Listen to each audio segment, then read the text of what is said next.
Peter, I really do want to put this point to you about where you really do see the moral status of the woman sitting in this, the moral status of the woman as an adult, rational, capable human being. Where does that fall?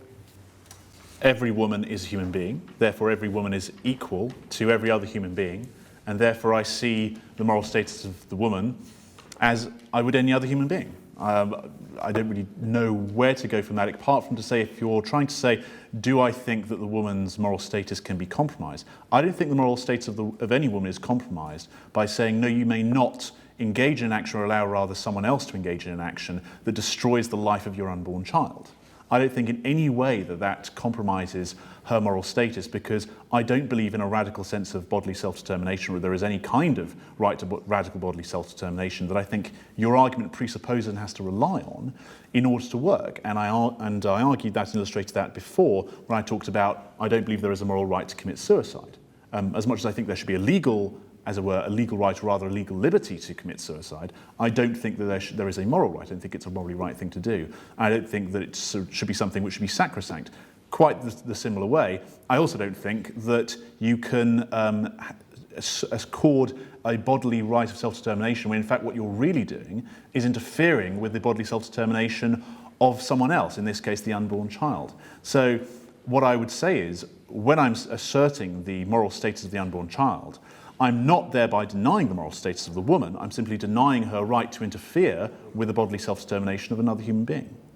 But you don't accept that in denying her the ability to interfere with that unborn child, you're denying her the ability to exercise her own rights of bodily integrity about what's actually happening with her body. You're compelling her into a situation, into a state, are you not, that she may be choosing that she does not want to fulfill. The secondary effect of not allowing her to destroy the life of another human being is that she is in a situation that she would really rather not be in. And I totally recognise the radical physicality of pregnancy. I totally recognise this is a 9 months of an intense physical experience. I totally recognise all of that. But does that therefore justify the denial of the moral status and therefore the right to life of another human being? To me, there's absolutely no question that it does not. And so for that reason, I could not ever say that someone has the right to bodily self-determination that would involve directly the destruction of the life of another human being. That would seem to me to make absolutely no sense whatsoever. No one has the right to do that to another human being. If they don't have that right, then they don't have the right to, in some way, put it this way, my right to move my fist through the air stops when it hits Luke's face. Because we accept that Luke is a person with interests and would be fully able to hit you back. Oh, regardless, if he were just a baby, I would still not have the right to beat him to a pulp or smack him in the face. His ability not to do it back to me is irrelevant. The fact is that he has that. You'll be glad to know this, Luke. That he has this right to not be interfered with in that way that all the rest of us have by virtue of our humanity. Okay. So you would compel a mother to provide donated organs to her child if that was the only way that that child could be kept alive? No, because moral status involves negative rights, the negative right to life, not a positive right to life. What you would be arguing is that moral status would mean that I have the positive right to someone else's organs if that's going to save my life. That's not what's being argued. The argument is that actually my moral status means that I have the negative right not to be interfered with in a lethal way. That's a fundamentally different question than a positive right to say, right, because I'm going to die, the doctor has the right to take Luke's organs by force, because otherwise I'll die. I don't have the right to do anything I want to, or someone else doesn't have the right to do anything they want to maintain my existence. What about the mother's positive right not to be pregnant? There is no positive right not to be pregnant. Well, I think that one might argue that there's a very strong positive right for a woman to determine what should be going on within her own body. Absolutely. If we hold to a reasonable method of self-determination, that I think we could say you absolutely have the right to, say, have body piercings or tattoos. Again, do you have the right to commit suicide? Do you have the right to have someone chop off your leg? We don't say we do, no. We would deny that you have that kind of radical sense of bodily self-determination, and therefore it doesn't follow that you have the right to do whatever you want with your own body, and you certainly don't have the right to do whatever you want with someone else's body.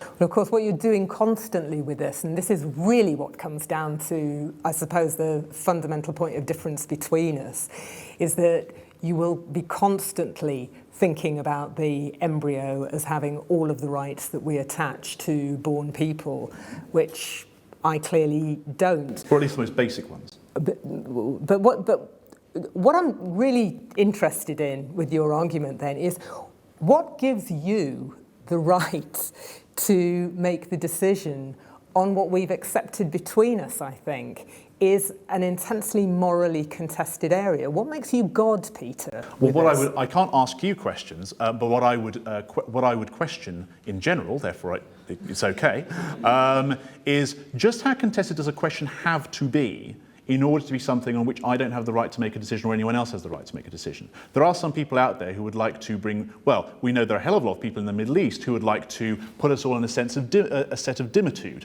a situation of dimitude. That's a contested question, right? So what right have I got to say that they don't have the right to set me in a sense of dimitude? Well, I think I have a right to say that because I have a meaningful philosophical argument that what they're trying to do is anti-human.